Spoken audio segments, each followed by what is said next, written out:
नसीब का लिखा। एक रोचक और मज़ेदार कहानी। एक बार किसी एक गांव में बहुत ही ज्ञानी पंडित रहा करते थे और वह धनवान भी था।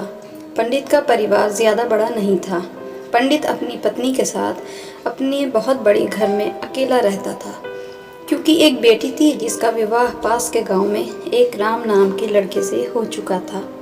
पंडित ने शादी से पहले अपने होने वाले दामाद की अच्छे से जांच पड़ताल की थी और अपनी बेटी का भविष्य भी ठीक से पढ़ा था। तब जाकर उसने बेटी की शादी की थी। लेकिन चंद सालों में ही पंडित का दामाद बुरी आदतों के चंगुल में फंस गया। जुआ और शराब की बुरी लत ने उन्हें सड़क पर लाकर रख दिया था। अपनी बेटी की ऐसी हालत देखकर पंडित की पत्नी काफ़ी दुखी होती थी और अक्सर पंडित को कहा करती थी, तुम जाकर उनकी मदद करो। पंडित हमेशा अपनी बीवी को ये कहकर उनकी मदद करने के लिए मना कर देता था कि अभी कुछ समय तक उनका बुरा वक्त चलना है। हम चाहे कितनी ही कोशिश करें, जो उनके नसीब में नहीं है वह उन्हें नहीं मिल पाएगा। पंडित जी की ऐसी बातों से उसकी पत्नी काफ़ी दुखी हो जाया करती थी और मन ही मन सोचती थी कि कैसा पिता है, अपनी बेटी की इतनी तकलीफ में देखकर भी उसकी मदद करने के लिए मना करता है। आखिर भगवान ने जो इतना सारा धन धान्य दिया है उसका क्या करेंगे? हमें कोई और औलाद भी तो नहीं है। ले देकर एक ही बेटी है और उसके लिए भी कुछ नहीं करेंगे तो किसके लिए करेंगे? पंडित ऐसा नहीं सोचता था। ऐसा नहीं है कि पंडित अपनी पुत्री से प्रेम नहीं करता था, लेकिन उसने अपनी पुत्री की कुंडली इतने अच्छे से पढ़ी थी और वह ये पहले से ही जानता था कि वह चाहे किसी भी लड़के से शादी करती, लेकिन उसके जीवन में यह समय आने वाला ही था और बिना इसको भुगते उसको छुटकारा मिलने वाला नहीं था। एक दिन खाने पीने के लिए भी मोहताज हो चुके पंडित के बेटी और दामाद उसके घर आए। पंडित ने और उसकी बीवी ने दोनों का खूब आदर सत्कार किया और खूब अच्छा खाना खिलाया। बेटी और दामाद की पंडित से सहायता मांगने की हिम्मत न हुई, इसलिए वह बिना बोले ही वापस अपने घर पर लौटने लगे। लेकिन माँ तो माँ होती है। पंडित आयन से रहा नहीं गया और पंडित किए चोरी छुपे बूंदी के लड्डू बनाकर उसमें सोने के सिक्के रख दिए और बेटी और दामाद को दिए, ताकि बेटी और दामाद की कुछ आर्थिक सहायता हो सके।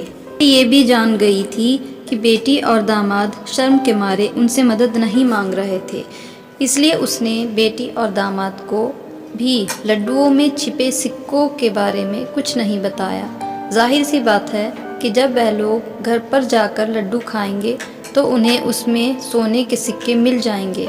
इस तरह बिना उनके मांगी मदद उन तक पहुंच जाएगी। सोचकर पंडितायन मन ही मन अपनी बेटी की मदद करने के लिए खुश होने लगी कि दामाद और बेटी दोनों आशीर्वाद लेकर घर की तरफ रवाना हुए। उन दिनों गाड़ियाँ तो होती नहीं थी, घोड़ा गाड़ी बैल गाड़ियाँ चलती थी। पैसा न होते तो और चीज़ों के लेन देन से भी व्यापार होता था। बेटी और दामाद का गांव पंडित के घर से कोसों दूर था, फिर भी पैसों की कमी के चलते वह चलकर अपने गांव की तरफ निकल पड़े। थोड़ी दूर ही चले थे कि पंडित की बेटी के पैर में मोच आ गई और अब उसको चलना भी मुश्किल हो गया। पंडित के दामाद ने जब देखा कि उसकी बीवी अब बिल्कुल नहीं चल पा रही है तो उसने एक रिक्शा अपने घर तक किराए पर ले लिया। दोनों पति पत्नी रिक्शा में बैठकर घर तक पहुंच गए, लेकिन रिक्शे वाले को देने के लिए उनके पास पैसे थे नहीं, इसलिए पंडितायन ने जो बूंदी के लड्डू उन्हें दिए थे वही किराए के तौर पर उस रिक्शे वाले को दे दिए। रिक्शा वाला बूंदी के लड्डू को लेकर वहां से चला गया। रिक्शा वाला अपने घर की तरफ जा रहा था, तब उसे एक हलवाई की दुकान दिखी। उसने सोचा कि थोड़े से बूंदी के लड्डू उससे मेरे घर के लोगों का पेट थोड़ी भरने वाला है, इससे अच्छा मैं इन बूंदी के लड्डू को बेचकर उनसे कुछ चावल खरीद लेता हूँ। रिक्शे वाले ने बूंदी के लड्डू हलवाई को बेच दिए। जिस गांव में हलवाई रहता था उसी गांव में एक आदमी ने अपने घर पर पूजा रखी थी। उसी पंडित को उस पूजा के लिए बुलाया था। पूजा में लगने वाले प्रसाद के लिए उस आदमी ने उसी हलवाई से बूंदी के लड्डू लिए जहां उस रिक्शे वाले ने बेचे थे। हलवाई ने भी उस आदमी को रिक्शे वाले से ख़रीदे हुए लड्डू ही पहले दिए ताकि वह ख़राब ना हो जाएं, क्योंकि वह नहीं जानता था कि लड्डू कब बने हैं। पूजा ख़त्म होने पर दक्षिणा और बूंदी के लड्डू लेकर जब पंडित अपने घर आया और खाना खाने बैठा तो प्रसाद में लाए बूंदी के लड्डू खाना खाते वक्त लड्डू से सोने का सिक्का निकला।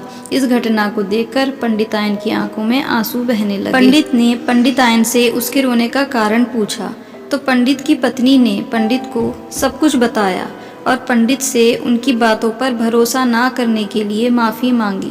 पंडित ने पंडिताइन के आंसू पोंछे और कहा कि तुम्हारी तरह मैं भी हमारी बेटी को बहुत प्रेम करता हूँ, लेकिन अगर हम उसकी मदद करते हैं तो दामाद हमसे हमेशा ऐसे ही मदद की अपेक्षा रखेगा और अपनी बुरी आदतों को कभी नहीं छोड़ेगा। पंडिताइन भी पंडित की बातों से सहमत हो गई। 2-3 महीने बीत गए। पंडित के दामाद और बेटी फिर से एक बार उसके घर आए। इस बार उनकी परिस्थिति पहले से बेहतर थी, क्योंकि पिछली बार खाली हाथ जाने के बाद दामाद ने नया काम शुरू किया था और अपनी सारी बुरी आदतें भी छोड़ दी थी। दोस्त, नसीब का लिखा कभी नहीं बदलता। ये कहानी आपको कैसी लगी? क्या आप भी नसीब पर भरोसा रखते हैं या फिर आप उन लोगों में से हैं जो अपना नसीब खुद अपने हाथों से लिखना चाहते हैं? कमेंट बॉक्स में बताइएगा ज़रूर और मेरे चैनल को सब्सक्राइब करना ना भूलें और ये वीडियो अच्छी लगी हो तो इसे लाइक और शेयर ज़रूर कर दें। Thanks for watching.